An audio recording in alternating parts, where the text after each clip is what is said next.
Bonjour à tous. J'ai refait ce conte parce que Sylvain Lornier, mon ami et mon maître, m'a donné des conseils pour l'adapter. Alors voilà, je l'ai refait et je vous le représente une deuxième fois. Donc, les contes, il y en a plusieurs sortes. Donc il y a les petits contes zen, les petits contes philosophiques, c'est un peu ce que j'ai fait dans la page depuis le début. Et puis il y a les contes de fées par exemple. Alors ça c'est tous les stéréotypes de notre enfance. C'est le prince charmant, la princesse. Voilà.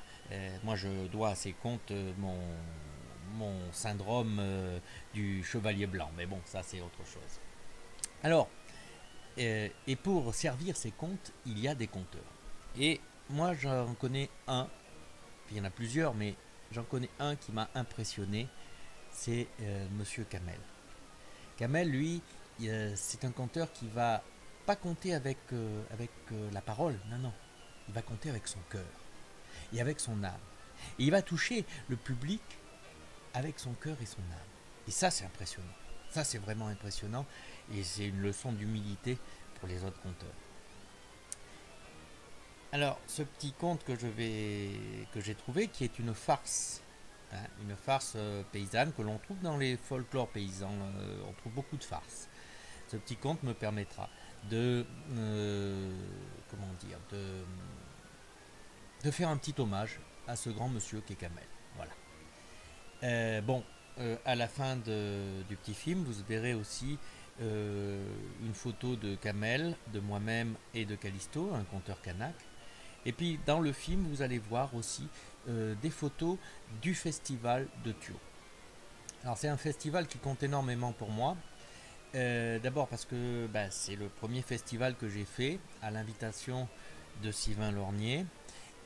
Et j'y ai découvert bah, des grands conteurs, hein, bah, Kamel, Nordine, Paul, euh, Anne-Gaëlle, etc. etc. Et qui m'ont tous enrichi, hein, professionnellement et humainement. Et puis j'ai découvert le public de Thio et j'ai eu la joie d'aller compter en tribu. Ce qui m'a vraiment, vraiment enrichi. Voilà. C'est extraordinaire à tel point que cela même me ressource et que ben, vendredi prochain, avec le collectif Timbeux, je vais aller compter à la tribu de Burundi. Voilà. Bon, je me tais, je suis un peu bavard, je laisse la place au conte. Bonne écoute et merci. Alors j'ai un ami et un maître au niveau du conte, c'est monsieur Sylvain Lornier, un de mes meilleurs amis sur le territoire. Et Sylvain m'avait invité à aller écouter à Thio Kamel. Kamel qui est un très grand conteur et que j'avais eu déjà le plaisir d'écouter au festival de Thio. Donc j'arrive heureux d'écouter ce grand monsieur lorsque ben, j'apprends que bon, il est bien présent mais qu'il ne peut pas intervenir parce que effectivement il est fatigué, il a une petite extinction de voix. Le voyage au lieu de durer 20 heures a duré 40 heures, il y a eu des problèmes et tout. Donc Kamel n'a pas d'énergie pour assez d'énergie pour compter. Ah, et Sylvain me demande de compter à sa place. Ah, bah voilà, une drôle de chose. Bon, bah bon, j'ai toujours du culot, je rentre dans la salle. Et là, je vois le public. C'était nombreux. Ah, bon, alors je commence mon petit compte et je me présente, Jean de Bouc, et je dis que je ne suis pas digne, effectivement, d'être d'être là devant le public et de remplacer Kamel, qui est un très grand monsieur et que je sais pas vraiment, je suis pas digne de mettre mes pas dans ses pas, mais bon, faut quand même assurer le spectacle et que je suis là et que je vais essayer de faire de mon mieux. Mais alors avant de commencer, il faut vraiment que je vous pose une question publique ici présent. Est-ce que vous connaissez les contes que je vais raconter? Alors là, le public me dit non. Comment? Comment vous ne connaissez pas les contes que je vais vous raconter? Alors vous venez, dans des soirées contes comme ça et vous connaissez pas les contes. Mais c'est quoi ce boulot? Non, non, mais attendez, moi je ne peux pas, raconter dans ces conditions et c'est infaisable et je sors de la pièce, laissant le public me méduser. Alors Sylvain me rattrape, elle me dit: «Mais attends, qu'est-ce qui t'arrive, JP? Mais ça va pas, tu à moitié fou ou quoi? Allez, reviens, reviens».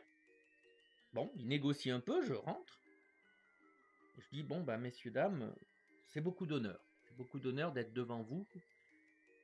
Et puis de remplacer Kamel, c'est une énorme pression parce que c'est quand même un très grand monsieur du conte et mon Dieu, je ne suis même pas digne d'être dans son ombre, donc je vais essayer quand même de le remplacer de mon mieux». Et mon Dieu, avant de commencer, ben, je dois vous demander, est-ce que vous connaissez les contes que je vais raconter? Alors là, le public qui s'était déjà fait un petit peu avoir la première fois, il me dit: «Oui, oui». «Comment? Vous connaissez les contes que je vais déjà raconter?» «Ah non, mais alors c'est même pas la peine que je me déplace. Non, non, mais fin de la discussion. Non, non, non, franchement, c'est inadmissible. Je suis un professionnel, je viens, je parle devant vous et vous connaissez déjà les contes. Non, mais je m'en vais. Non, n'insistez pas, je m'en vais». Et là, Sylvain me rattrape pour la deuxième fois. Mais t'es à moitié fou, JP, mais où tu vas? Où tu vas? Et reviens. Donc je reviens une troisième fois. Là, le public est un petit peu médusé, un petit peu inquiet. Il dit, qu'est-ce qu'il va nous faire? Alors écoutez, je suis vraiment très heureux d'être présent ce soir parmi vous. Et mon Dieu, cet honneur est immense parce que remplacer Kamel, ce très très grand artiste, ce très grand poète de l'âme, je ne sais pas si je suis même digne de cet honneur. Mais bon, je suis là, il va falloir que j'assure. J'ai une question, messieurs, dames. Est-ce que vous connaissez les contes que je vais vous raconter? Alors là, le public, un petit peu déstabilisé, bah, il est indécis. Il y en a qui me disent oui, il y en a qui me disent non. Alors, il faut bien l'avouer, j'ai eu un petit sourire malin et puis je leur ai dit: «Bon, comment on va faire?